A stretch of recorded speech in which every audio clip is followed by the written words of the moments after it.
고난 내 영혼 편히 쉴 것과 풍랑이로도 안전한 포구 폭풍까지도 다스리시는 주의 영원한 파르지에 주의 영원하신 팔 함께 하사 항상 나를 붙드시니 어느 곳에 가든지 요동하지 않음은 주의 팔을 의지함이라.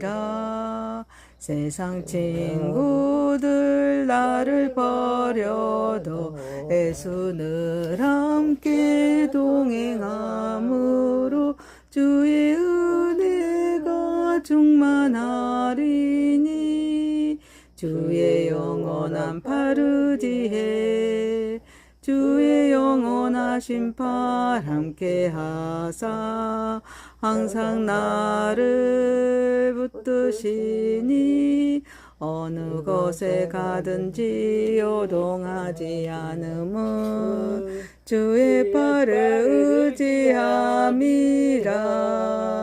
나의 믿음이 연약해져도 미리 예비한 힘을 주시며 이때할 때도 안보하시는 주의 영원한 파르지에 주의 영원하신 팔 함께 하사 항상 나를 붙드시니 어느 곳에 가든지 요동하지 않음은 주의 팔을 의지함이라.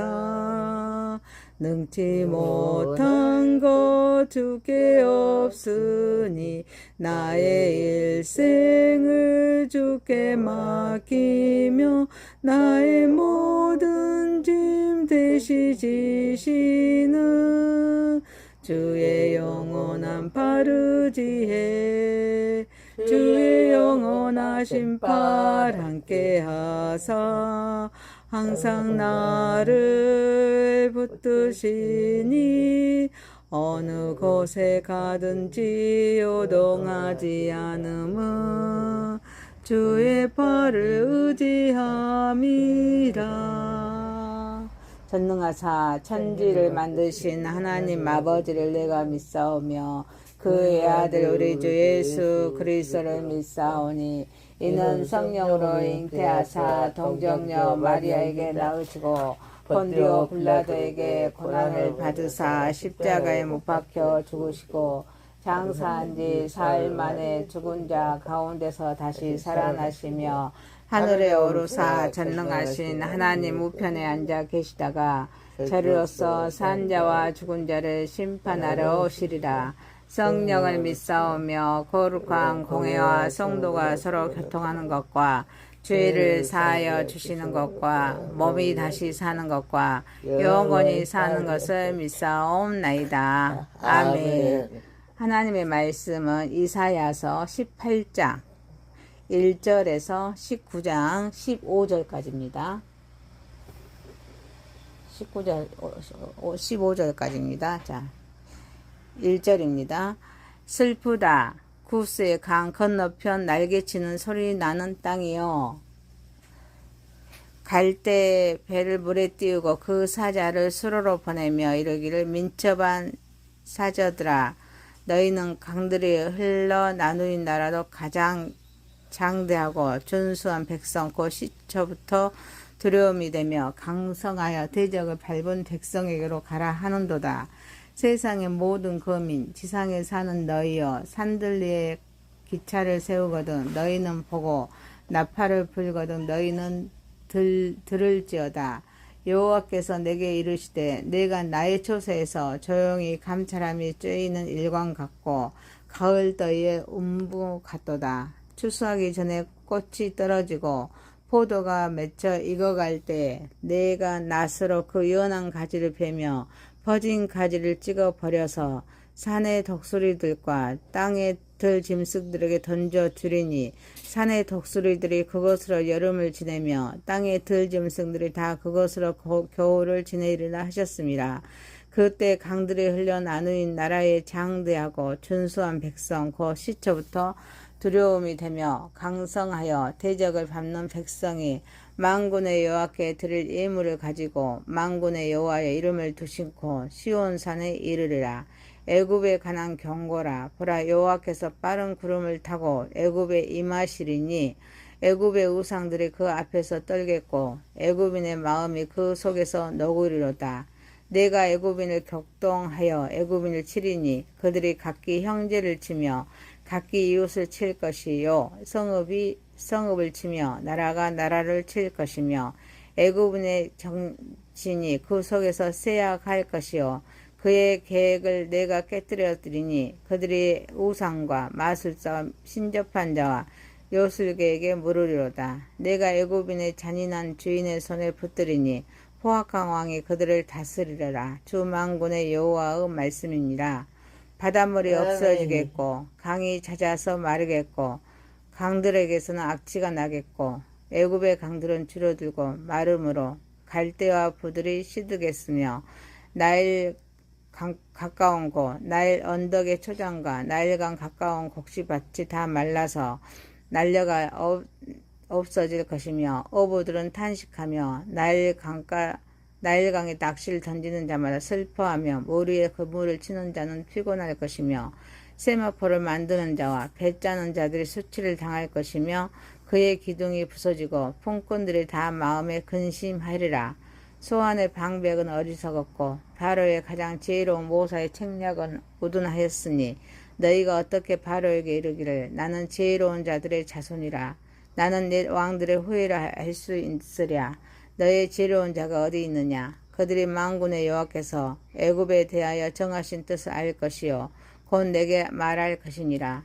소환의 방백들은 어리석었고 너의 방백들은 미혹되었도다. 그들은 애굽 종족들의 멋둥이 돌이거든 애굽을 그릇가게 하였도다.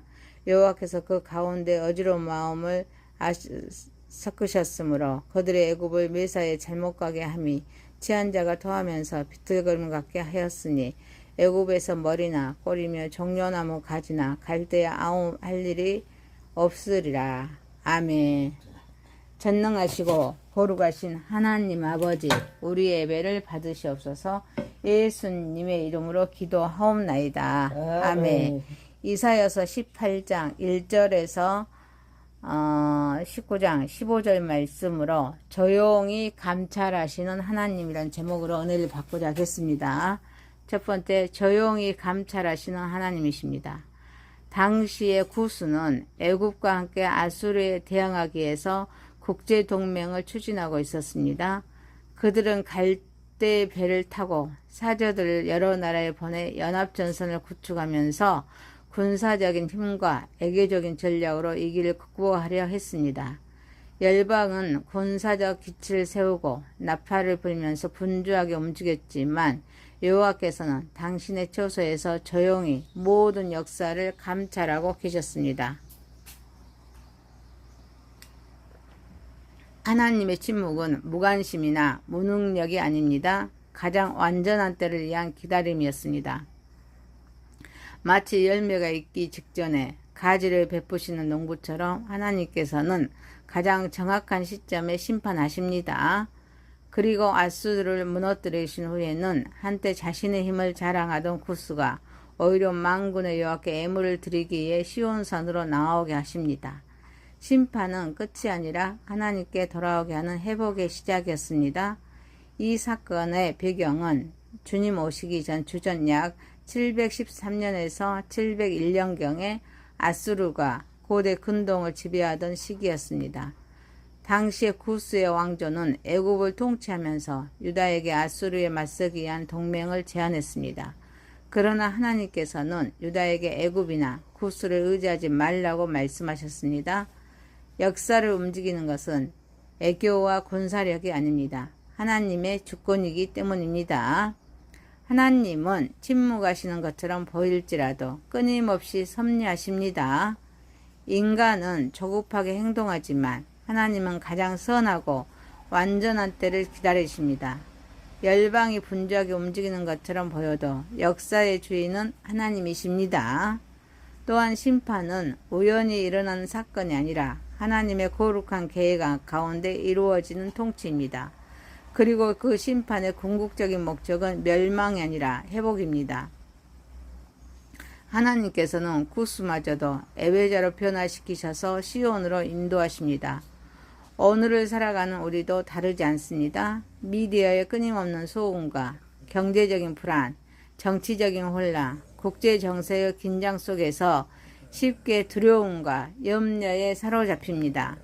그러나 성도는 세상의 나팔 소리에 먼저 반응하는 사람이 아니라 하나님의 음성에 먼저 귀 기울이는 사람입니다. 매일 아침 뉴스와 소셜 미디어를 접하기에 앞서 하나님 앞에 조용히 머무르며 말씀과 기도로 하루를 시작하는 경건의 시간을 가져야 합니다. 또한 문제를 해결하기 위해서 인간적인 계산이나 인맥, 불의한 타협과 같은 세상의 방법을 의지하기보다는 하나님의 뜻과 때를 신뢰하면서 기도로 기다리는 믿음을 배워야 합니다.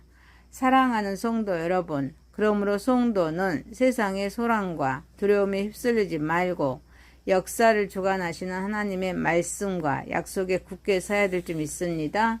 하나님께서 가장 선한 때에 가장 완전한 방법으로 일하신다는 사실을 믿으며 끝까지 신뢰와 순종으로 살아가는 것이 참된 믿음의 삶임을 알고 하나님께 영광 올려드리는 저와 여러분이 되시기를 소망합니다. 두 번째입니다. 애굽에 임하시는 하나님이십니다. 여호와께서 빠른 구름을 타고 애굽에 임하시자 애굽이 자랑하던 우상들이 그 앞에서 떨고 애굽인들의 마음이 녹아내립니다. 이는 단순한 자연재해나 정치적인 위기가 아닙니다. 역사의 주권자이신 하나님께서 직접 개입하시는 모습을 보여줍니다. 하나님께서는 애굽인들을 격동하게 하셔서 서로 대립하게 하십니다. 형제가 형제를 치고 이웃이 이웃을 치면서 성읍과 성읍 나라와 나라가 서로 충돌하는 혼란이 일어납니다. 여기서 나라는 애굽의 여러 지방 단위를 가리키면서 하나 된 것처럼 보였던 국가 체계가 내부적으로 무너지는 모습을 보여줍니다. 애굽인의 정신과 지혜가 쇠약해지고 그들의 계획이 무너지자 그들은 결국 우상과 마술사, 신접한 자와 요술계에게 도움을 구하면서 더욱 깊은 영적인 타락으로 빠져듭니다. 마침내 하나님께서는 애굽을 잔인한 주인의 손과 포악한 왕의 지배 아래 넘기십니다. 이것은 하나님께서 악을 방치하시는 것이 아닙니다. 인간의 교만과 우상 숭배를 심판하시는 주권적인 통치임을 보여줍니다. 본문은 분명히 선언합니다. 하나님은 이스라엘만의 하나님이 아니라 열방과 모든 역사를 다스리시는 만군의 여호와이십니다. 애굽이 자랑했던 문명, 지혜, 군사력, 경제적 풍요도 하나님의 절대 주권 앞에서는 아무것도 아닙니다. 인간이 하나님을 떠나 스스로 안전을 구축하려 할 때 결국 그 사회는 분열과 혼란으로 무너질 수밖에 없습니다. 애굽의 모습은 오늘날에도 반복됩니다.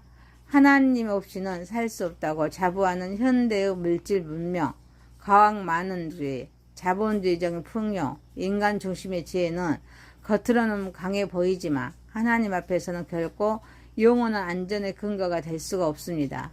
인간이 만든 거대한 시스템과 계획도 하나님께서는 한번 개입하시며 흔들릴 수 있습니다.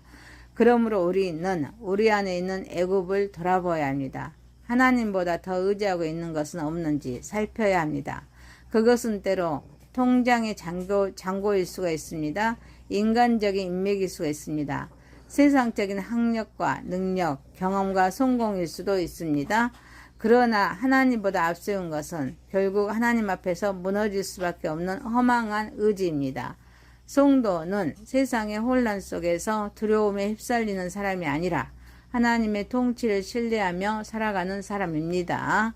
우리는 분열과 갈등을 조장하는 세상의 흐름을 따르지 않고 그리스도 안에서 화목하게 사는 사명을 감당해야 합니다.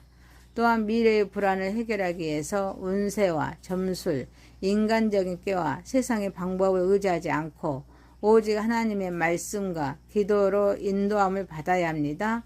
사랑하는 성도 여러분, 역사의 주인은 사람이 아니라 하나님이십니다. 강한 나라보다 강하신 분은 하나님이시며 모든 우상보다 높으신 분은 여호와 하나님이십니다. 그러므로 성도는 세상의 힘이 아니라 하나님의 주권을 붙들고 흔들리는 시대 속에서도 말씀에 굳게 서며 살아가므로 하나님께 영광 올려드리는 저와 여러분이 되시기를 소망합니다. 세 번째입니다. 생명의 근원은 하나님께 있습니다. 나일강이 바짝 마르고 악취가 나면서 강물의 감소로 갈대아 부들이 시들고 강변의 초장과 곡식밭이 말라 바람에 날려 사라집니다. 나일강을 생명의 터전으로 삼던 어부들은 탄식하고 물 위에 그물을 던지던 자들은 피곤과 절망에 빠집니다. 또한 나일강의 수자원과 삼재배에 의존하던 고급 세마포와 배를 짜는 산업도 무너져 그 일을 하던 자들이 수치를 당하게 됩니다.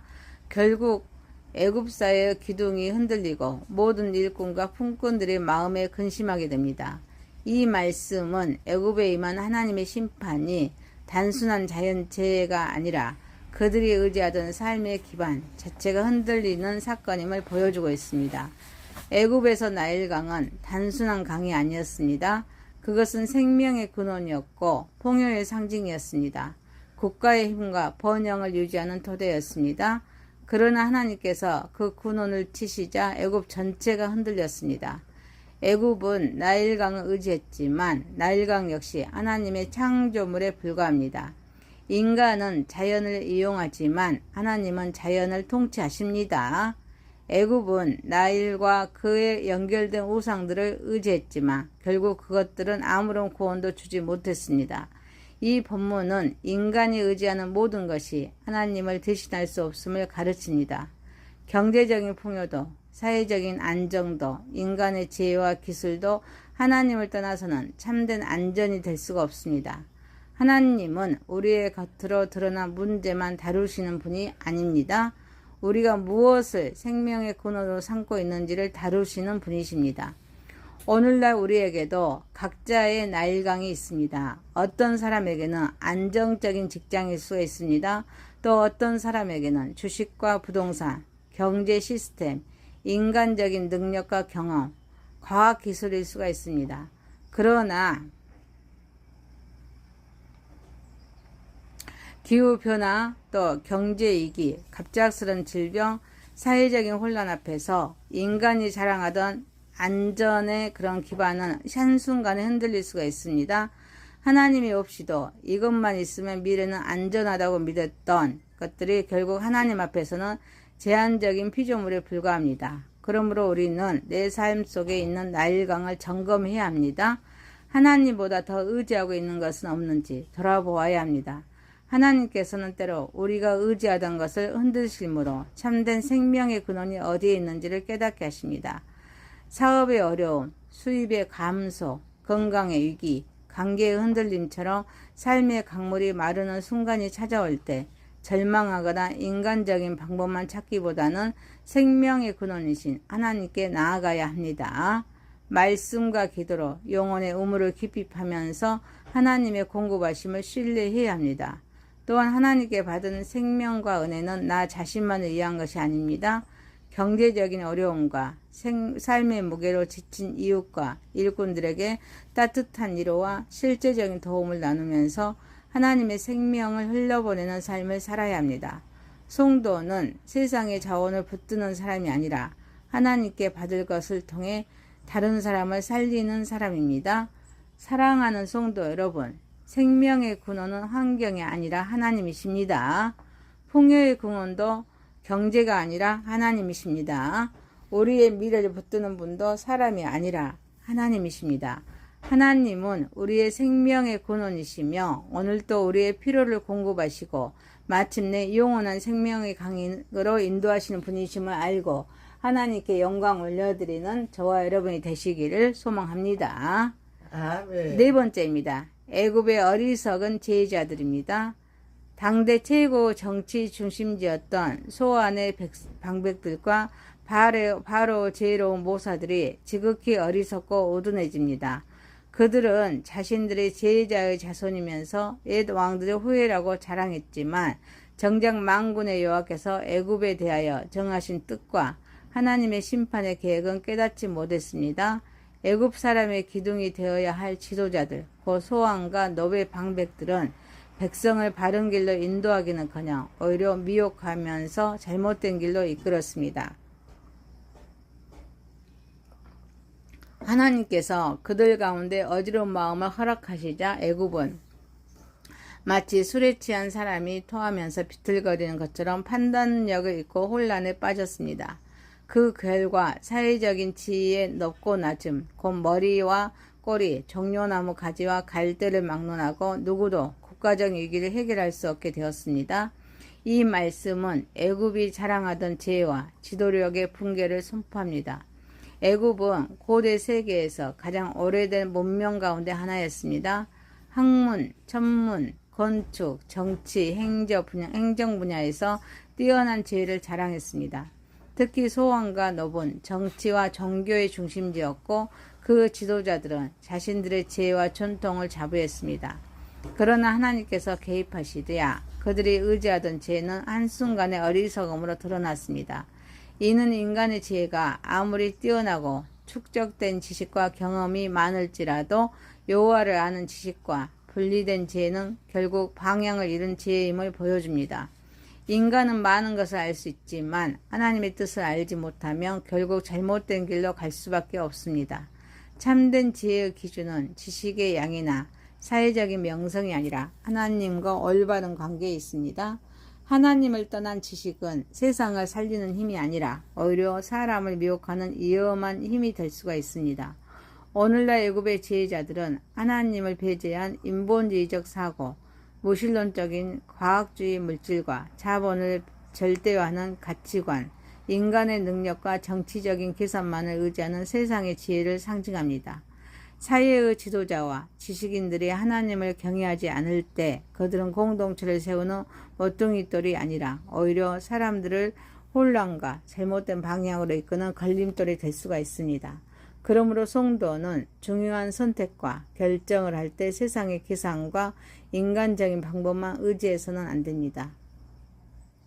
자신의 경험, 인맥, 능력보다는 먼저 하나님의 말씀 앞에 서서 기도로 하나님의 뜻을 구해야 합니다.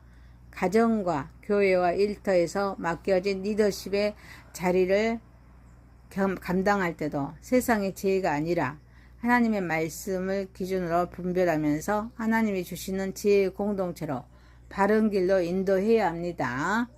또한 화려해 보이는 세상의 사상과 주장, 시대의 흐름에 무조건 휩쓸리지 않고 끊임없이 질문해야 합니다. 이것이 만군의 여호와께서 기뻐하시는 뜻인가? 성경적 세계관으로 모든 것을 분별할 때 우리는 혼란의 시대 속에서도 흔들리지 않을 수가 있습니다. 사랑하는 성도 여러분, 참된 지혜는 인간의 지식에서 나오지 않고 또 하나님께 나옵니다. 참된 지도력은 자기 능력을 드러내는 것이 아니라 하나님의 뜻을 드러내는 것입니다. 참된 지혜자는 세상의 힘을 의지하는 사람이 아니라 여호와를 경외하는 사람입니다. 하나님께 받은 지혜로 세상을 섬기고 하나님 뜻 안에서 살아가는 것이 참된 지혜자의 삶이므로 또 하나님께 영광 올려드리는 저와 여러분이 되시기를 소망합니다. 이사야서 18장 1절에서 19장 15절 말씀으로 조용히 감찰하시는 하나님이란 제목이었습니다. 첫 번째, 조용히 감찰하시는 하나님. 두 번째, 애굽에 임하시는 하나님. 세 번째, 생명의 근원은 하나님께 있다. 네 번째, 애굽의 어리석은 제자들. 기도합니다. 전능하시고 거룩하신 하나님 아버지, 세상의 소란과 두려움에 휩쓸리지 말고 역사를 주관하시는 하나님의 말씀과 하나님의 약속 위에 굳게 서며 살아가게 하옵소서. 하나님께서 가장 선한 때에 가장 완전한 방법으로 일하신다는 사실을 믿으면서 끝까지 하나님을 신뢰와 순종으로 살아가게 하옵소서. 세상의 힘이 아니라 하나님의 주권을 붙들고 흔들리는 이 시대 속에서도 하나님의 말씀에 굳게 서며 살아가게 하옵소서. 생명의 근원, 풍요의 근원, 우리의 미래를 붙드는 분도 사람이 아니라 하나님이심을 고백하며 살아가게 하옵소서. 우리의 생명의 근원이시며 오늘도 우리의 필요를 공급하시고 마침내 영원한 생명의 강으로 인도하는 삶으로 살아가게 하옵소서. 참된 지혜, 참된 지도력으로 자기 능력을 드러내는 것이 아니라 하나님의 뜻을 이루면서 살아가게 하옵소서. 참된 지도자로는 또 세상의 힘을 의지하는 사람이 아니라 여호와를 경외하는 사람으로 또 하나님께 받은 지혜로 세상을 섬기고 하나님 뜻 안에서 살아가게 하옵소서. 예수님의 이름으로 기도하옵나이다. 아멘.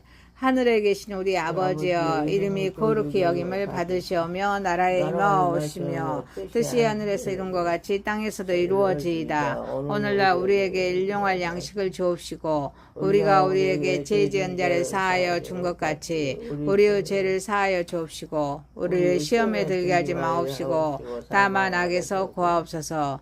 대개 나라와 권세와 영광이 아버지께 영원히 있사옵나이다. 아멘. 감사합니다. 수고하셨습니다. 축복합니다. 고난 내 영혼 편히쉴 것과 풍랑이로도 안전한 보구 폭풍까지도 다스리시는 주의 영원한 파르지에 주의 영원하신 팔 함께 하사 항상 나를 붙드시니 어느 곳에 가든지 요동하지 않음은 주의 팔을 의지함이라. 세상 친구들 나를 버려도 예수 늘 함께 동행함으로 주의 은혜가 충만하리니 주의 영원한 팔 의지해 주의 영원하신 팔 함께 하사 항상 나를 붙드시니 어느 곳에 가든지 요동하지 않음은 주의 팔을 의지함이라. 나의 믿음이 연약해져도 미리 예비한 힘을 주시며 이태할 때도 안보하시는 주의 영원한 팔 의지해 주의 영원하신 팔 함께 하사 항상 나를 붙드시니 어느 곳에 가든지 요동하지 않음은 주의 팔을 의지함이라. 능치 못한 것 주께 없으니 나의 일생을 주께 맡기며 나의 모든 짐 대시 지시는 주의 영원한 팔 의지해 주의 영원하신 팔 함께 하사 항상 나를 붙드시니 어느 곳에 가든지 요동하지 않음은 주의 팔을 의지함이라. 전능하사 천지를 만드신 하나님 아버지를 내가 믿사오며 그의 아들 우리 주 예수 그리스도를 믿사오니 이는 성령으로 잉태하사 동정녀 마리아에게 낳으시고 본디오 빌라도에게 고난을 받으사 십자가에 못 박혀 죽으시고 장사한 지 사흘 만에 죽은 자 가운데서 다시 살아나시며 하늘에 오르사 전능하신 하나님 우편에 앉아 계시다가 저리로서 산 자와 죽은 자를 심판하러 오시리라. 성령을 믿사오며 거룩한 공회와 성도가 서로 교통하는 것과 죄를 사하여 주시는 것과 몸이 다시 사는 것과 영원히 사는 것을 믿사옵나이다. 아멘. 하나님의 말씀은 이사야서 18장 1절에서 19장 15절까지입니다. 15절까지입니다. 자, 1절입니다. 슬프다. 구스의 강 건너편 날개치는 소리 나는 땅이요. 갈 때 배를 물에 띄우고 그 사자를 수로로 보내며 이르기를 민첩한 사저들아 너희는 강들이 흘러 나누인 나라도 가장 장대하고 준수한 백성 곧 시초부터 두려움이 되며 강성하여 대적을 밟은 백성에게로 가라 하는도다. 세상의 모든 거민 지상에 사는 너희여 산들리에 기차를 세우거든 너희는 보고 나팔을 불거든 너희는 들을지어다. 여호와께서 내게 이르시되 내가 나의 초소에서 조용히 감찰함이 쬐이는 일광 같고 가을 더위의 음부 같도다. 추수하기 전에 꽃이 떨어지고 포도가 맺혀 익어갈 때 내가 낫으로 그 연한 가지를 베며 퍼진 가지를 찍어 버려서 산의 독수리들과 땅의 들 짐승들에게 던져 주리니 산의 독수리들이 그것으로 여름을 지내며 땅의 들 짐승들이 다 그것으로 겨울을 지내리라 하셨습니다. 그때 강들이 흘러 나누인 나라의 장대하고 준수한 백성 곧 시초부터 두려움이 되며 강성하여 대적을 밟는 백성이 만군의 여호와께 드릴 예물을 가지고 만군의 여호와의 이름을 두신코 시온산에 이르리라. 애굽에 관한 경고라. 보라 여호와께서 빠른 구름을 타고 애굽에 임하시리니 애굽의 우상들이 그 앞에서 떨겠고 애굽인의 마음이 그 속에서 너구리로다. 내가 애굽인을 격동하여 애굽인을 치리니 그들이 각기 형제를 치며 각기 이웃을 칠 것이요 성읍이 성읍을 치며 나라가 나라를 칠 것이며 애굽인의 정신이 그 속에서 쇠약할 것이요 그의 계획을 내가 깨뜨려드리니 그들이 우상과 마술사와 신접한 자와 요술계에게 물으리로다. 내가 애굽인의 잔인한 주인의 손에 붙들이니 포악한 왕이 그들을 다스리려라. 주 만군의 여호와의 말씀이니라. 바닷물이 없어지겠고 강이 잦아서 마르겠고 강들에게서는 악취가 나겠고 애굽의 강들은 줄어들고 마름으로 갈대와 부들이 시드겠으며 나일 가까운 곳 나일 언덕의 초장과 나일강 가까운 곡식밭이 다 말라서 날려가 없어질 것이며 어부들은 탄식하며 나일강에 낚시를 던지는 자마다 슬퍼하며 모리에 그물을 치는 자는 피곤할 것이며 세마포를 만드는 자와 배 짜는 자들이 수치를 당할 것이며 그의 기둥이 부서지고 품꾼들이 다 마음에 근심하리라. 소환의 방백은 어리석었고 바로의 가장 지혜로운 모사의 책략은 우둔하였으니 너희가 어떻게 바로에게 이르기를 나는 지혜로운 자들의 자손이라. 나는 내 왕들의 후예라 할 수 있으랴. 너의 지혜로운 자가 어디 있느냐. 그들이 만군의 여호와께서 애굽에 대하여 정하신 뜻을 알 것이요 곧 내게 말할 것이니라. 소환의 방백들은 어리석었고 너의 방백들은 미혹되었도다. 그들은 애굽 종족들의 멋둥이 돌이거든 애굽을 그릇가게 하였도다. 여호와께서 그 가운데 어지러운 마음을 섞으셨으므로 그들의 애굽을 메사에 잘못 가게 함이 취한 자가 토하면서 비틀거림 같게 하였으니 애굽에서 머리나 꼬리며 종려나무 가지나 갈대야 아무 할 일이 없으리라. 아멘. 전능하시고 거룩하신 하나님 아버지 우리의 예배를 받으시옵소서. 예수님의 이름으로 기도하옵나이다. 아멘. 이사야서 18장 1절에서 19장 15절 말씀으로 조용히 감찰하시는 하나님이라는 제목으로 은혜를 받고자 하겠습니다. 첫 번째, 조용히 감찰하시는 하나님이십니다. 당시의 구스는 애굽과 함께 아수르에 대항하기 위해서 국제 동맹을 추진하고 있었습니다. 그들은 갈대 배를 타고 사저들을 여러 나라에 보내 연합전선을 구축하면서 군사적인 힘과 애교적인 전략으로 이 길을 극복하려 했습니다. 열방은 군사적 기치를 세우고 나팔을 불면서 분주하게 움직였지만 여호와께서는 당신의 처소에서 조용히 모든 역사를 감찰하고 계셨습니다. 하나님의 침묵은 무관심이나 무능력이 아닙니다. 가장 완전한 때를 위한 기다림이었습니다. 마치 열매가 익기 직전에 가지를 베푸시는 농부처럼 하나님께서는 가장 정확한 시점에 심판하십니다. 그리고 아수르를 무너뜨리신